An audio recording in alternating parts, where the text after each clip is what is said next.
Aujourd'hui, dans Petit meurtre entre riches, une haine tenace détruit une dynastie.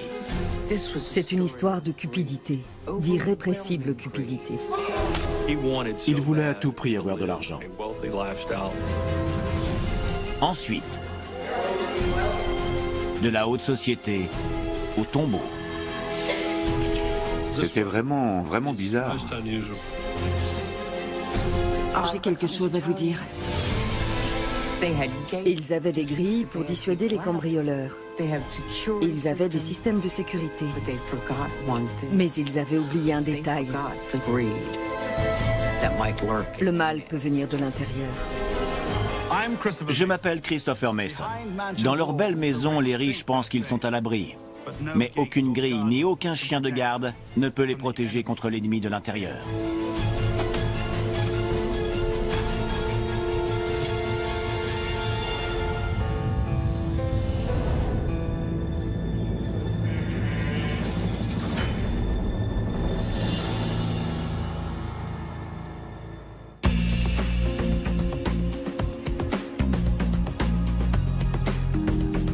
En haut d'une colline de Fort Worth, au Texas, se dresse une rutilante forteresse.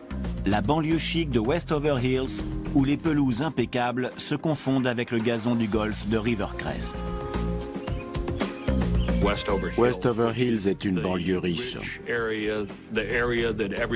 Tous ceux qui ont envie de devenir quelqu'un rêvent d'y vivre. Ces demeures abritent certaines des personnes les mieux payées des États-Unis. PDG, promoteurs immobiliers et grands chirurgiens. Avec leurs piscines au bord du lac, leurs domestiques et leurs jardins parfaitement entretenus, les habitants de Westover Hills savourent leur réussite. Mais certains n'ont pas besoin de gagner d'argent. Ils sont riches depuis des générations et vivent de leur rente. C'est le cas de la famille Koslow.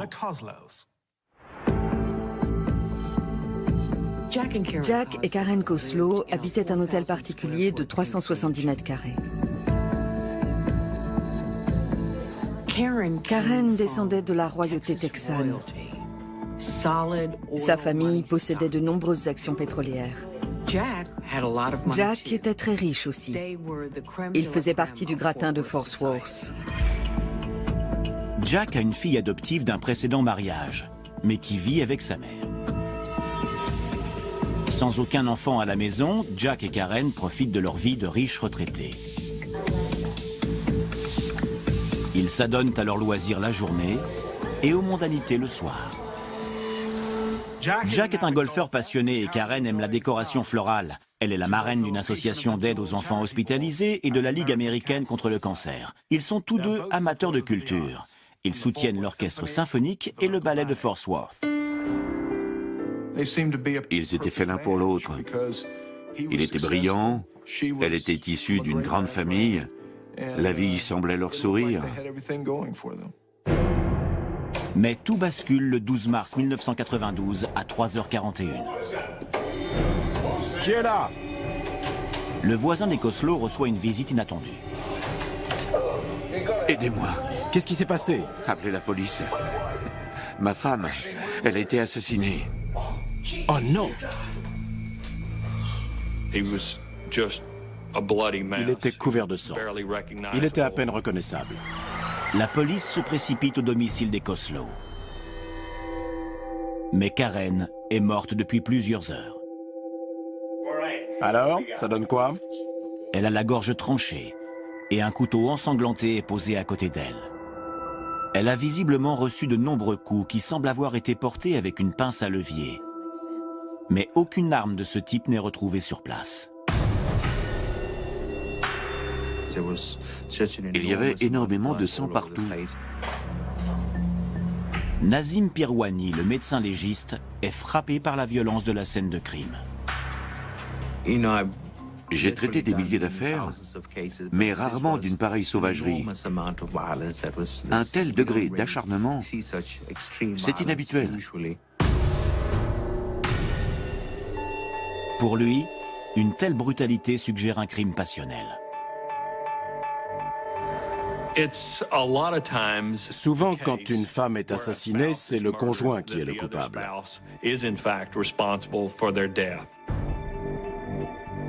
La police soupçonne immédiatement Jack Koslow. La police trouvait curieux qu'il ait des marques de morsures sur les mains et elle le soupçonnait d'avoir attaqué sa femme. Il a expliqué qu'il avait allumé l'alarme, mais qu'elle ne s'était pas déclenchée. C'était louche. Le témoignage de Jack était très confus. Il se rappelait avoir été frappé. Il ne se rappelait pas avoir reçu un coup de couteau. Il se rappelait avoir repris connaissance. Il se rappelait avoir découvert Karen gisant sur le sol. Jack est blessé. Mais les enquêteurs se demandent pourquoi il n'a pas été tué lui aussi. Ils voulaient aussi savoir pourquoi Jack avait attendu 4 heures avant d'appeler les secours.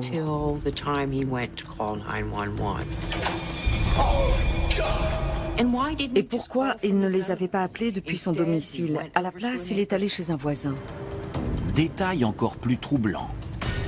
Le couteau qui a tranché la gorge de Karen appartient à Jack. La version de Jack Koslow n'était pas logique.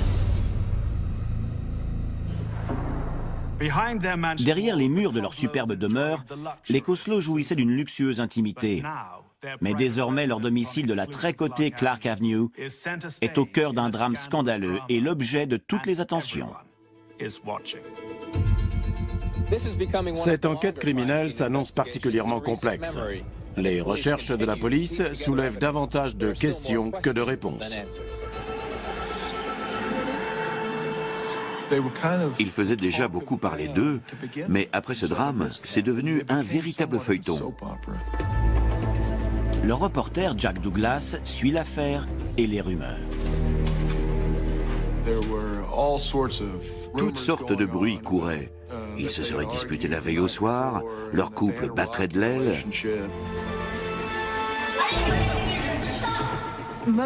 La plupart de leurs connaissances ignoraient qu'ils avaient fait appel à un conseiller conjugal. Jack était dans la ligne de mire des médias.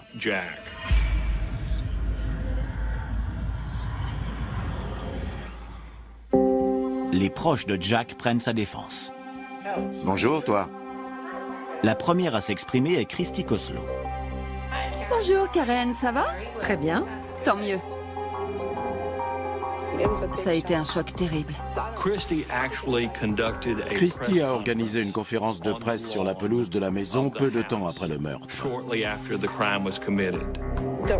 ne pense pas que mon père soit capable de ça. C'est quelqu'un d'adorable.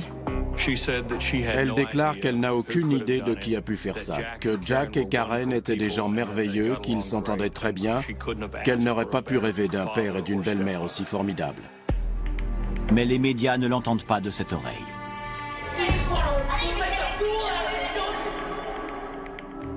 Jack a perdu les pédales. Et il s'en est pris à sa femme. Il l'a battue à mort, il lui a tranché la gorge.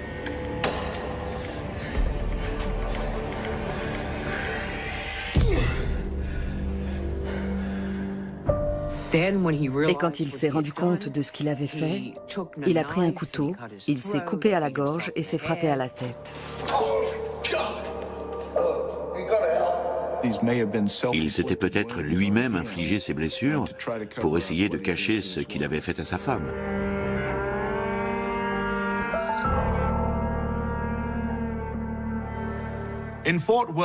Au tribunal de l'opinion publique de Fort Worth, Jack Koslow semble destiné au couloir de la mort.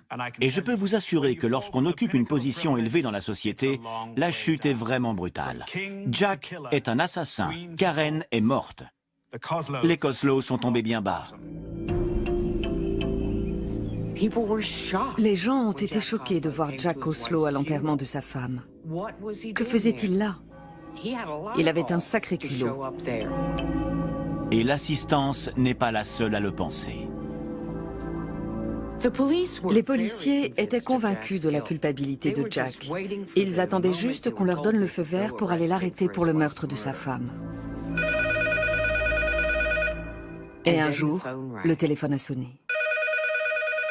Et les certitudes de la police volent en éclats.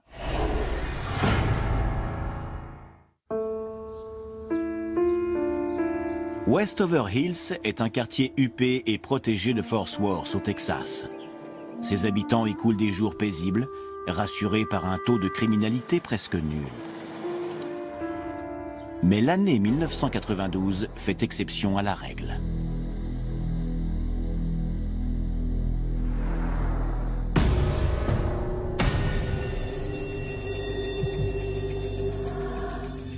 Jeudi avant l'aube, Karen Coslow a été battue à mort.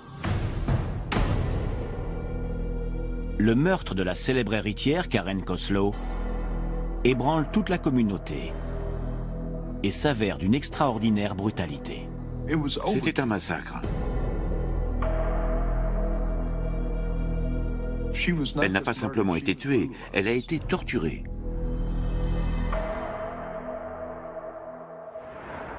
Les habitants de Fort Worth sont terrifiés à l'idée qu'il puisse y avoir un tueur parmi eux. Tout le monde soupçonne le mari, Jack Coslow. Celui-ci jure que 2 agresseurs inconnus sont responsables du drame, mais les enquêteurs pensent qu'il ment. Puis, près de 2 semaines après le meurtre, la police reçoit un appel. À l'autre bout du fil, un jeune homme déclare avoir les vêtements ensanglantés et le pied de biche qui a servi pour le meurtre. Je sais qui est l'assassin. Ça le rongeait d'avoir cette information à propos du meurtre de Karen Coslow et de ne rien faire. L'informateur s'appelle Paul Carrillo, 20 ans.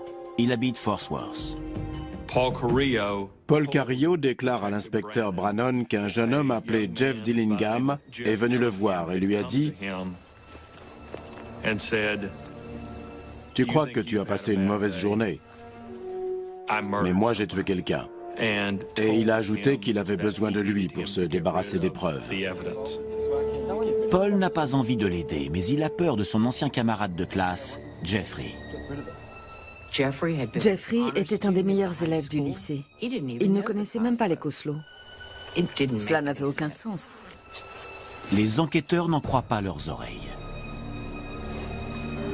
Ils convoquent Jeffrey Dillingham pour un interrogatoire. Et celui-ci ne tarde pas à passer aux aveux. Les aveux de Jeff Dillingham m'ont beaucoup marqué, car ils étaient dénués de toute émotion. Il a décrit le cours des événements avec un détachement total.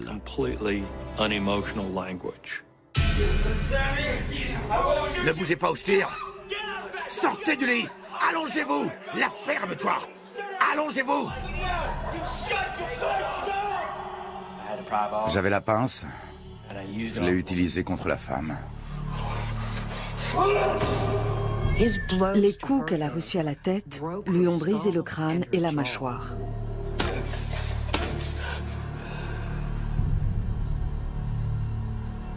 J'ai aussi tabassé l'homme. Mais elle s'est relevée alors. Je me suis approché et je lui ai donné un coup de poing. Très fort. Le dernier coup a broyé son larynx. Elle s'est écroulée et elle s'est lentement étouffée. Ensuite, Dillingham dénonce le 2e agresseur, son bon ami Brian Salter, qui se révèle tout aussi brutal.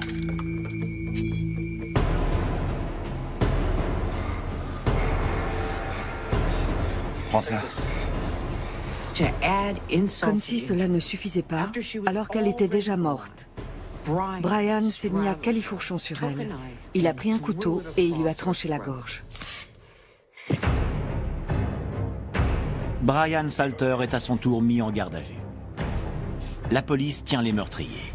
Mais qu'est-ce qui a pu les pousser à commettre un crime aussi atroce? 2 choses seulement avaient disparu. La montre de Jack et 120 $ en liquide. C'est dérisoire quand on sait toutes les richesses que renfermait cette maison. Le vol n'était pas le mobile. Ils ont sans doute été payés pour tuer. Jack est-il le commanditaire?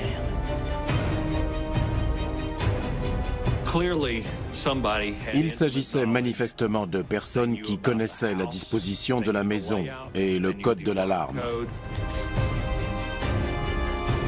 Puis, Jeffrey Dillingham lâche une bombe. Il a désigné la petite amie de Brian. Christy Koslow. Christy Koslow. C'est quelqu'un d'adorable. La fille adoptive de Jack. Qu'est-ce qu'elle fait là? Christy ne vit pas avec son père et sa belle-mère.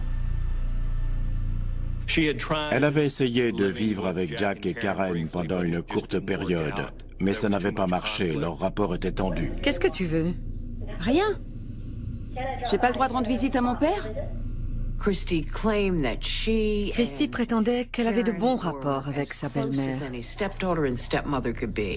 Tu ne devrais pas être à l'école? L'école est finie, andouille. Eh, sur un autre ton. Mais la réalité était très différente. Christy en voulait énormément à sa belle-mère. Elle lui reprochait de ne pas lui faire assez profiter de ses richesses.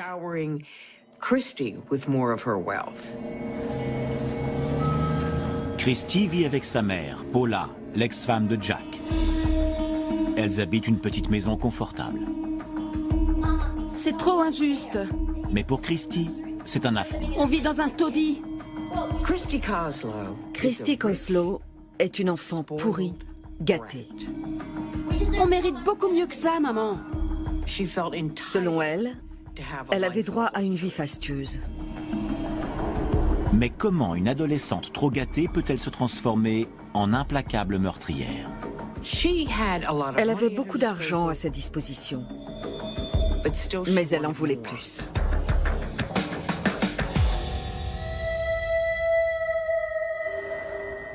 Christy fait ses calculs. 2 millionnaires morts égale un énorme héritage. Mais comme beaucoup d'enfants gâtés que j'ai rencontrés, Christy n'a aucune envie de faire elle-même le sale boulot. Christy savait très bien manipuler Brian Salter. Elle faisait de lui ce qu'elle voulait. Brian Salter toucherait sa récompense en épousant Christy et il vivrait heureux avec l'argent de l'héritage de Christy. Chérie, j'ai trouvé ma voiture. Brian et Christy fantasmaient tellement sur cette future vie qu'ils avaient déjà commencé à regarder les voitures et les maisons.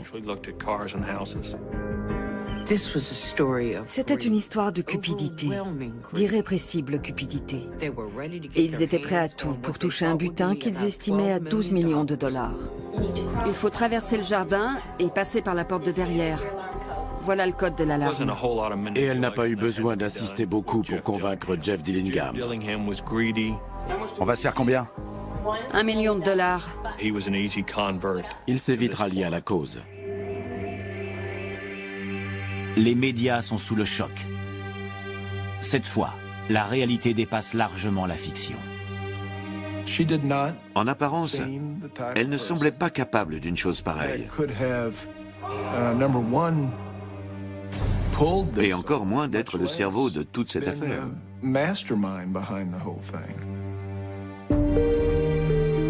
Il y a une chose que l'on apprend vite au contact des gens riches. L'argent peut faire beaucoup de mal.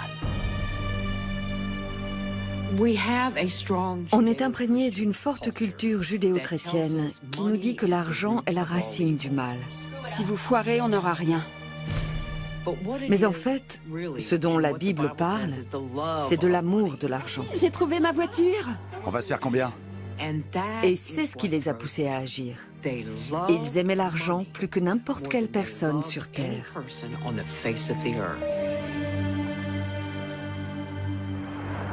Un sermon touchant, mais qui laisse Christy de marbre. La jeune femme préfère l'amour à la religion. Christie essayait de se faire passer pour une Robin des Bois des temps modernes, qui volait aux riches pour donner aux pauvres. Jack est anéanti. Sa femme a été sauvagement assassinée et il a échappé de peu à la mort. Il a d'abord été suspecté, puis il a découvert que sa propre fille avait tout manigancé. L'heure de la revanche a sonné. Il était tellement indigné qu'il a demandé au procureur et au jury la peine de mort pour Christy Koslow. Le tribunal estime que Christy a besoin de temps pour réfléchir à son crime. Elle est condamnée à perpétuité et n'aura pas la possibilité de demander sa libération conditionnelle avant 2027. Christy Koslow avait une famille, un fiancé et un niveau de vie plus élevé que la moyenne. Mais elle en voulait plus. Une belle maison, des domestiques et les bijoux de sa belle-mère. Et qu'a-t-elle aujourd'hui? Une cellule de prison, un bracelet électronique et plus un seul ami. Aujourd'hui au moins, elle sait ce qu'est vraiment la pauvreté.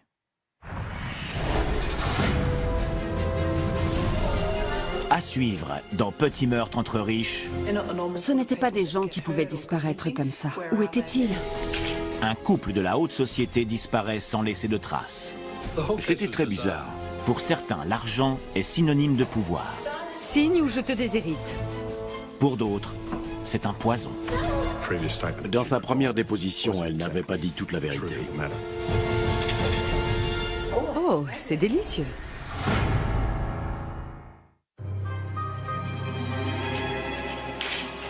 On ne voit pas qui pourrait leur vouloir du mal.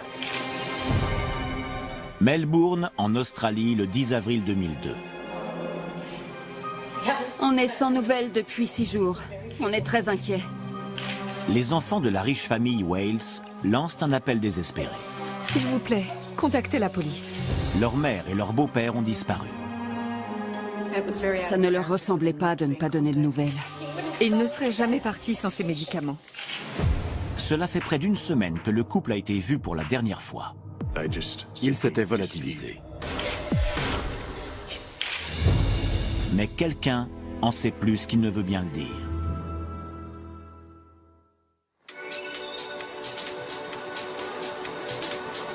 À la fin du 19e siècle, Melbourne, en Australie, était la ville la plus riche du monde et la perle de l'Empire britannique. Aujourd'hui, elle conserve encore certaines caractéristiques de l'ancienne puissance coloniale. Le système de classe est l'une d'entre elles. L'écart entre les riches et les pauvres est aussi marqué de nos jours qu'il l'était il y a 100 ans. Toorak, au sud du fleuve Yarra, est le Beverly Hills local. C'est ici que vivent les personnes les plus fortunées de Melbourne.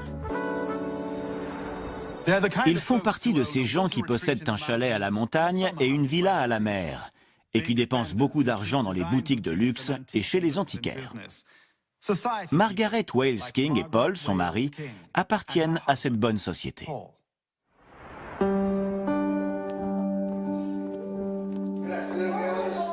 Margaret et Paul vivaient dans une banlieue huppée.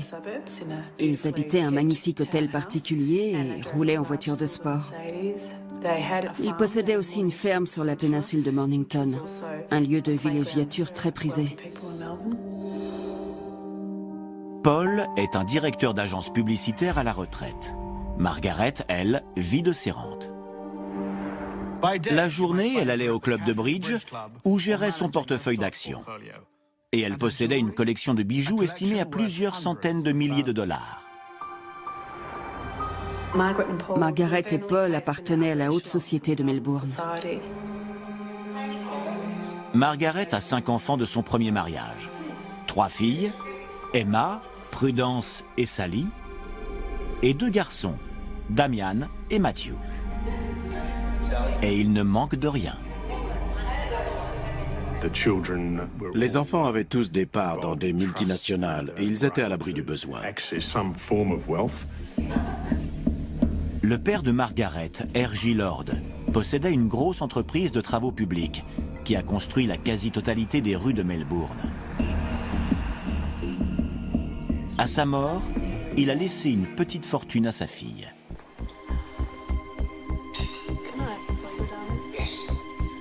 Les parents de Margaret lui avaient donné beaucoup d'argent. Elle en faisait profiter ses enfants, ce qui lui donnait le droit d'interférer dans leur vie. Ils étaient divisés au sujet d'un héritage et ils n'arrivaient pas à se mettre d'accord. Je ne signerai pas, maman. Margaret veut investir l'argent de la vente d'une propriété familiale dans sa propre société d'investissement. Mais elle a besoin du consentement de ses enfants. Matthew va signer, n'est-ce pas, chérie? Mais les enfants pensent que leur grand-père voulait qu'ils héritent de cette propriété. L'aîné a pris position et le plus jeune, Matthew, ne veut pas s'en mêler. Je ne sais pas de quoi il retourne. Matthew était un peu différent. Il ne semblait pas très intelligent. Matthew était le plus jeune. C'était le vilain petit canard. Il n'était pas aussi brillant que ses frères et sœurs. Matthew ne signera pas. Il ne va pas signer. Il était presque handicapé mental. Il avait un QI de 83. Il ne sait pas ce qui est le mieux pour lui. Il était devenu coiffeur et il pensait que sa famille le considérait comme inférieur à eux. Matthew a beau être la brebis galeuse de la famille, il est le préféré de sa mère, son fils chéri.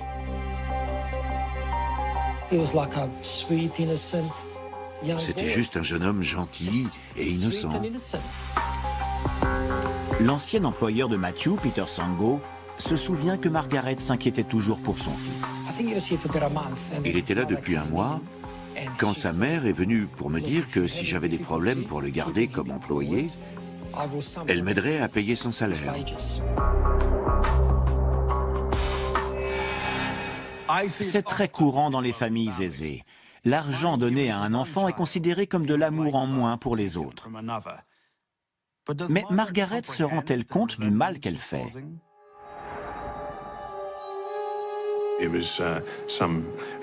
Il y avait des dissensions au sein de la famille et les enquêteurs s'en sont très vite rendus compte.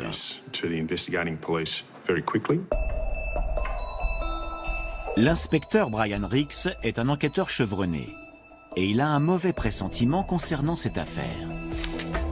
Quand des millionnaires disparaissent, il s'agit souvent d'un acte criminel.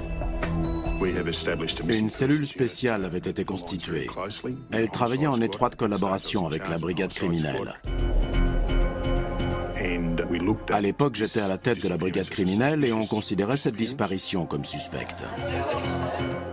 Les filles passaient des coups de fil, mais elles n'arrivaient pas à savoir où était passée leur mère. Elles avaient rendez-vous avec l'une d'entre elles pour le petit déjeuner, mais elle n'est pas venue. Et elle ne répondait pas aux appels. Ce n'était pas dans les habitudes de Margaret Wales-King.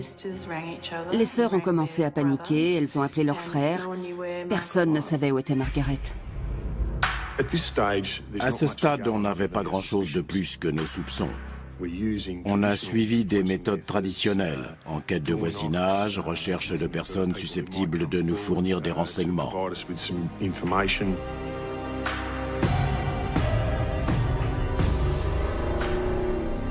Ils ont interrogé tous les frères et sœurs sur leur emploi du temps le soir de la disparition. Ils ont aussi interrogé les maris et les femmes. Le couple a été vu pour la dernière fois lors d'un dîner chez Matthew et son épouse, Maritza. Ils ont dit qu'ils allaient bien, qu'ils avaient passé une bonne soirée et qu'ils étaient repartis au volant de leur Mercedes grise.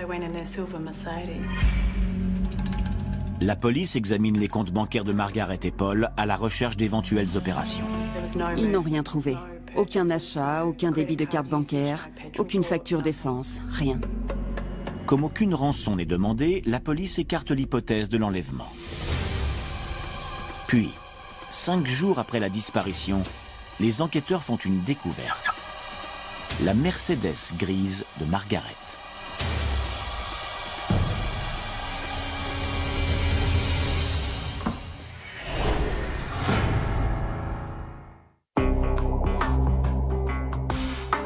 La riche héritière Margaret Wales-King et son mari Paul ont disparu depuis 5 jours et tout le monde craint pour leur vie.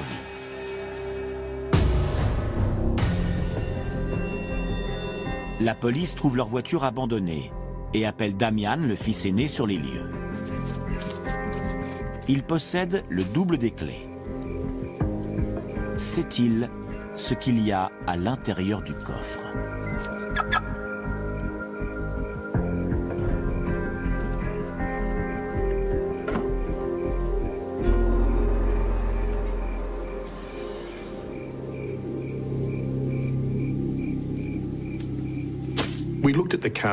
On a inspecté méticuleusement la voiture. Il y avait des cheveux et des taches de sang à l'intérieur.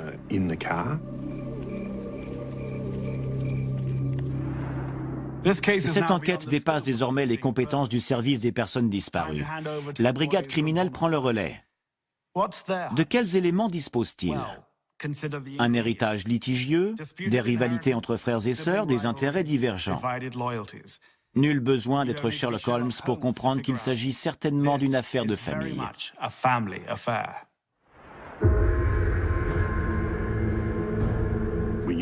On a interrogé tous les membres de la famille. J'ai mis leur domicile sous surveillance, placé les téléphones sur écoute. On a tout mis en œuvre pour essayer de recueillir des preuves. Chacun des enfants Wales est un suspect potentiel.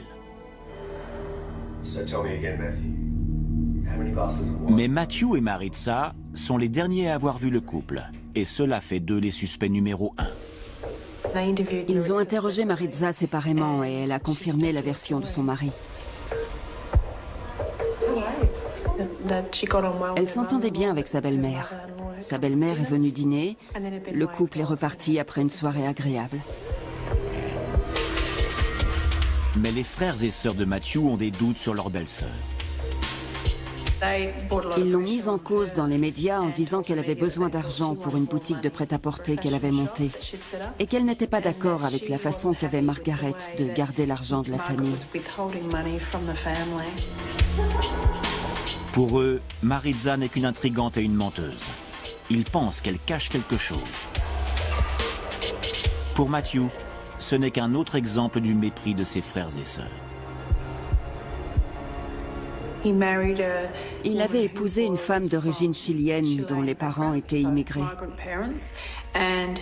Il pensait que ses frères et sœurs considéraient qu'il n'avait pas réussi aussi bien qu'eux. Ses relations avec ses frères et sœurs sont très intéressantes. Ils ont des rapports conflictuels. L'expert psychologue Ian Joblin est intrigué par le mode de fonctionnement de la famille Wales. Il pense que les frères et sœurs de Matthew ne sont pas les seuls à avoir une dent contre Maritza. Sa mère n'approuvait pas ce mariage, ni le milieu dont venait Maritza. Quand les enquêteurs l'interrogent, Margaret était sous traitement? Matthew rechigne à parler. Mais les policiers ont un mandat pour fouiller son domicile. Et ils sont sur le point de découvrir une chose que le couple de suspects pensait avoir effacée.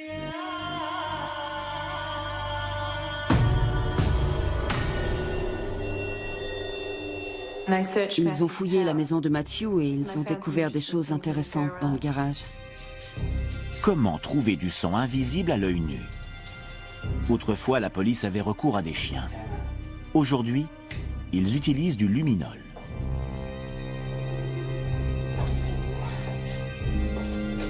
Regarde ça. Il y avait des traces de sang sur le sol que le luminol a mis en évidence. C'est un grand pas. Mais si le luminol prouve la présence de sang, il ne peut en aucun cas nous dire à qui ce sang appartient. À ce moment-là, il ne faut pas oublier qu'on n'avait pas de cadavre. Mais cela ne va pas durer.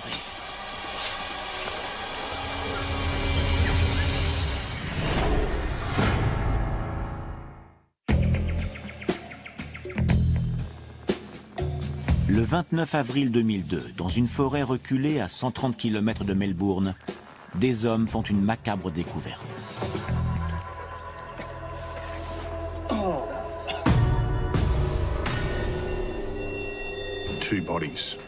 2 corps allongés face contre terre et enterrés dans une tombe peu profonde, recouverte d'une piscine gonflable et de divers objets comme des briques et des chaînes.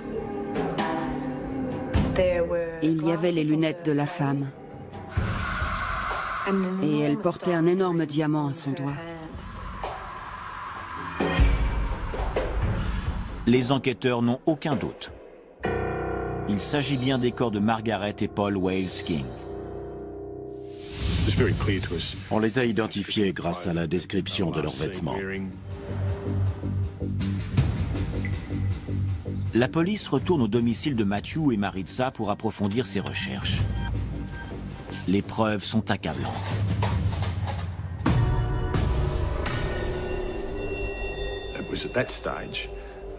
C'est à ce moment-là que l'étau de la police s'est resserré autour de Matthew et Maritza.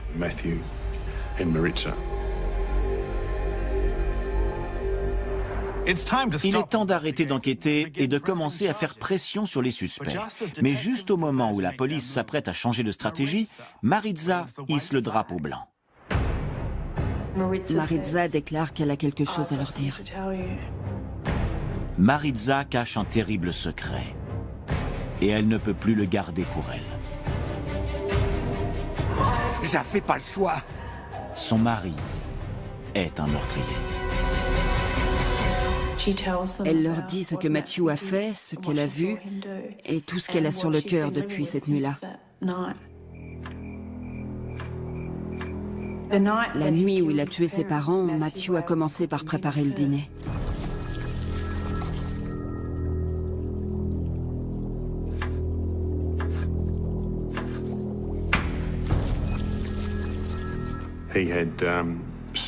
Il avait volé des cachets pour l'hypertension. Il les a écrasés et il les a mis dans la soupe pour les endormir un peu, pensant que ce serait plus facile de les tuer.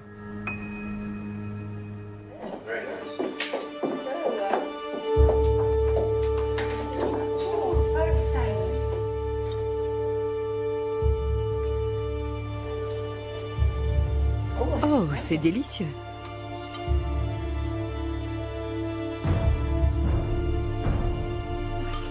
Cette soupe est délicieuse, n'est-ce pas, Paul? Délicieuse. Vers 21h, Margaret a dit qu'elle se sentait fatiguée. Maritza est montée coucher son petit garçon. Elle est restée un moment, le temps de lui dire bonne nuit et de lui chanter une chanson.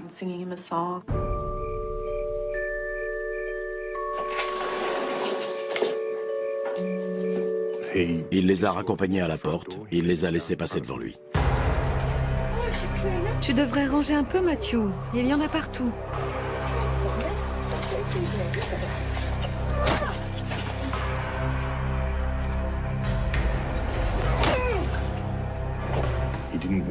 Il ne voulait pas salir la maison. Il les a tués dans le jardin. Personne ne s'y attendait. Ni la famille, ni même la femme de Matthew. Retourne à l'intérieur. Retourne à l'intérieur. Tous se demandent ce qui a bien pu lui passer par la tête. J'avais pas le choix. Écoute-moi, ça va aller.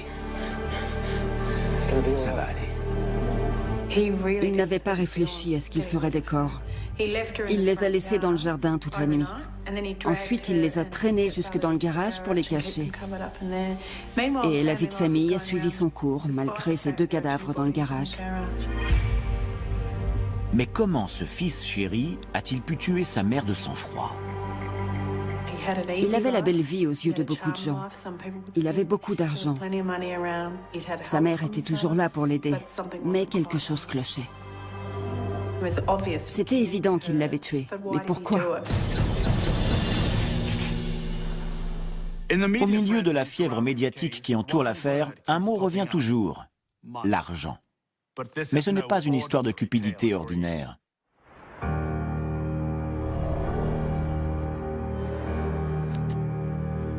Signe, Matthew. Il n'a pas agi sur un coup de tête. Ce n'est pas arrivé parce qu'il avait besoin d'argent. Signe ou je te déshérite. Ce qu'il ne supportait plus, c'était sa façon d'utiliser l'argent pour obtenir ce qu'elle voulait de ses enfants.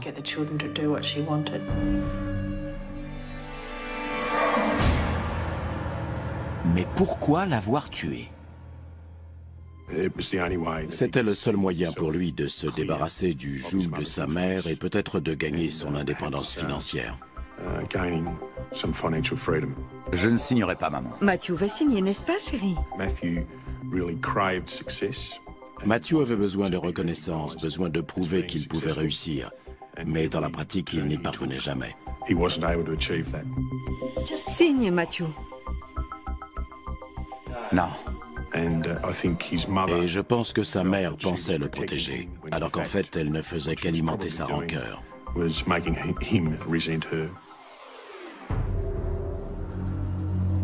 Il s'est assis et il a parlé pendant près de 2 heures au policier qui l'interrogeait. Il n'a montré aucune émotion. On aurait dit qu'il récitait une recette de cuisine. Elle utilisait l'argent pour faire pression. C'était un acte très cruel vis-à-vis de sa mère, mais aussi de son beau-père qu'il connaissait depuis des années. Après 3 semaines de mensonges, Matthew avoue enfin son crime. Vous vous êtes préparé? Oui. Pourquoi? Les enquêteurs sont choqués par son absence totale de remords. Il n'avait pas vraiment le sentiment d'avoir fait quelque chose de grave. Il avait résolu un problème pour lui et pour les autres membres de la famille.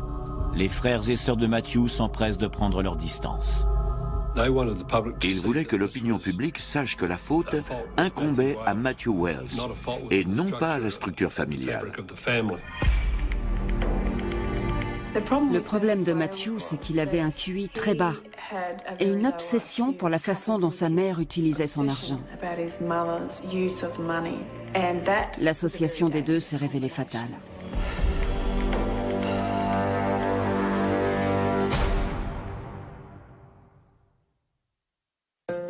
Par une cruelle ironie, ce sont souvent les gens qui ont le plus d'argent qui mesurent le plus mal son pouvoir.